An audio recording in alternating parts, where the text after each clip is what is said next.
ನಿಧಿ ಸಿಕ್ಕ ಬೆನ್ನಲ್ಲೇ ಲಕ್ಕುಂಡಿಯಲ್ಲಿ ಉತ್ಖನನ ಆರಂಭ ಆಗಿದೆ. ಗದಗ ತಾಲೂಕಿನ ಲಕ್ಕುಂಡಿ ಗ್ರಾಮದಲ್ಲಿ ಉತ್ಖನನ ಆರಂಭ ಆಗಿದ್ದು, ಶ್ರೀಕೋಟೆ ವೀರಭದ್ರೇಶ್ವರ ದೇವಸ್ಥಾನದ ಆವರಣದಲ್ಲಿ ಶೋಧ ಕಾರ್ಯ ನಡೀತಾ ಇದೆ.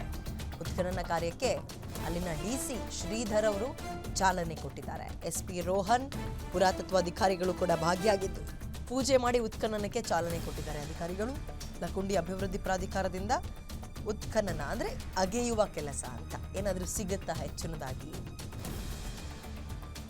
ಅದಕ್ಕೋಸ್ಕರ ಅಂದರೆ ನಿಧಿ ಈಗ ಮೊನ್ನೆ ಎಲ್ಲ ಹವಳ ಸಿಕ್ಕಿತ್ತಂತೆ ನೋಡಿ.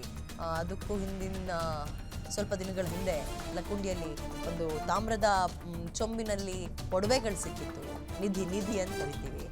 ಸೊ CCTV ಕಣ್ಗಾವಲಿನಲ್ಲಿ ಶೋಧ ನಡೀತಾ ಇದೆ. ಉತ್ಖನನಕ್ಕೆ ಒಂದು ಸ್ಪೆಷಲ್ ಟೀಮನ್ನು ಕೂಡ ನೇಮಕ ಮಾಡಿದೆ ಜಿಲ್ಲಾಡಳಿತ. ಪುರಾತತ್ವ ಇಲಾಖೆಯ ಅಧಿಕಾರಿಗಳ ಜೊತೆಗೆ 40 ಜನ ಸಿಬ್ಬಂದಿಗಳು ಭಾಗಿಯಾಗಿದ್ದಾರೆ. 4 ತಿಂಗಳುಗಳ ಕಾಲ ಈ ಉತ್ಖನನ ಕಾರ್ಯ ಆರಂಭ ಆಗುತ್ತಂತೆ.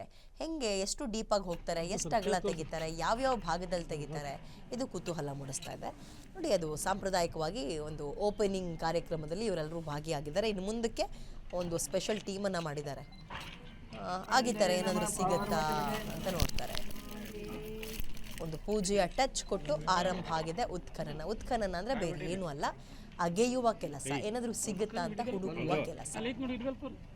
ಲಕ್ಕುಂಡಿ ಗ್ರಾಮ ನೋಡಿ, ಇಡೀ ದೇಶದ ಕಣ್ಣು ಅಲ್ಲಿಗೆ ಗದಗದ ಲಕ್ಕುಂಡಿ ಗ್ರಾಮಕ್ಕೆ ಬಿದ್ದಿದೆ. ಇಲ್ಲಿ ತನಕ ಲಕ್ಕುಂಡಿ ಯಾವುದು ಅಂತಾನೆ ನಮ್ಗಳಿಗೆ ಗೊತ್ತಿರಲಿಲ್ಲ. ಈ ಹಳೆ ಮೈಸೂರು ಭಾಗ, ಕರಾವಳಿ ಭಾಗದವರಿಗೆಲ್ಲ, ಮಲೆನಾಡು ಭಾಗದವ್ರಿಗೆ ಗೊತ್ತಿರಲಿಲ್ಲ.